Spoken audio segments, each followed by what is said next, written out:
am here. My feet sink slowly into the warm humus. The air is a physical presence, a fabric of vapor and heavy scents enveloping me. I breathe in the smell of the black earth, that fragrance of ancient life and future promises. Here, beneath the immense canopy of the tropical rainforest, I understand that my success won't be born from agitation, but from this silent density. I look up. The trunks of mahogany and teak rise like pillars of an organic cathedral. I feel their patience flowing through my own veins. Like them, I do not rush. I anchor myself.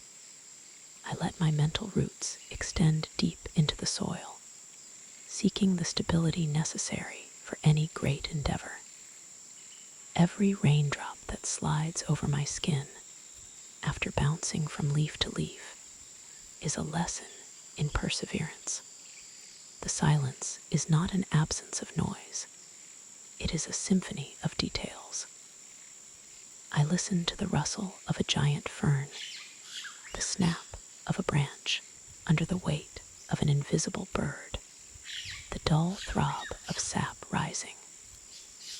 My mind becomes as clear as the water beating on a taro leaf. I am in pure observation. I plan my growth in the shadows, accumulating the energy needed to one day pierce through the canopy. I touch the rough bark, covered in emerald moss. It is a texture of time and strength. I feel solid. I feel ready. My clarity is my foundation. Within this vegetal chaos, I find my own order. I begin to move. My body shifts with a new fluidity. Each step is a negotiation with the terrain.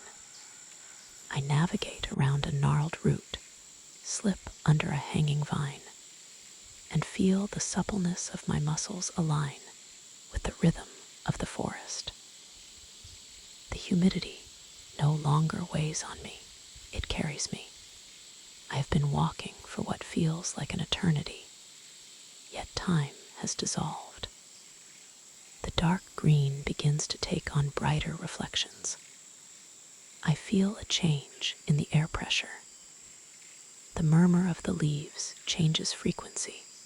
It becomes drier, more rhythmic, driven by a breath coming from elsewhere.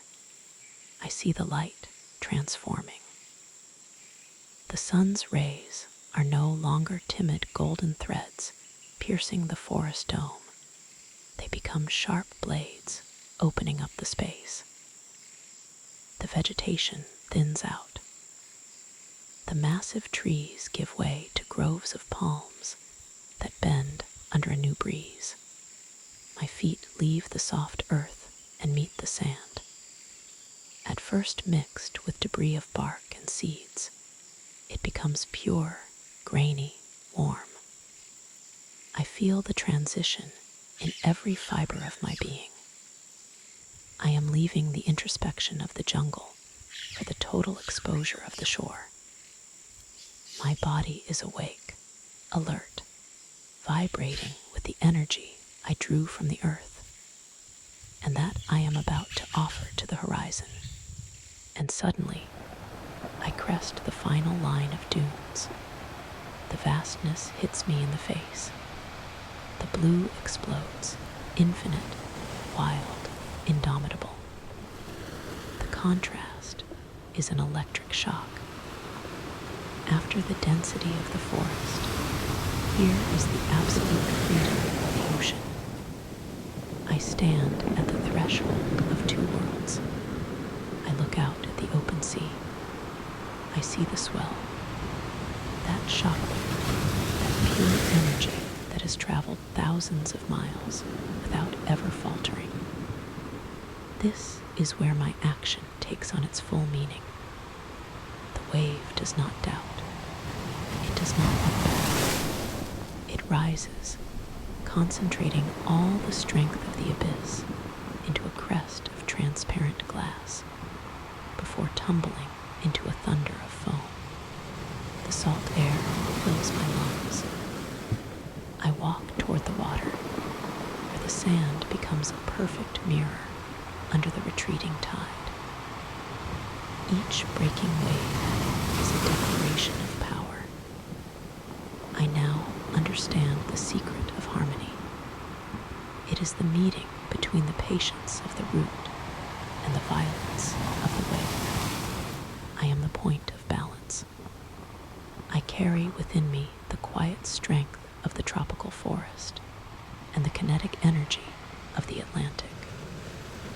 I do not fear the vastness, I join it. Success is this movement.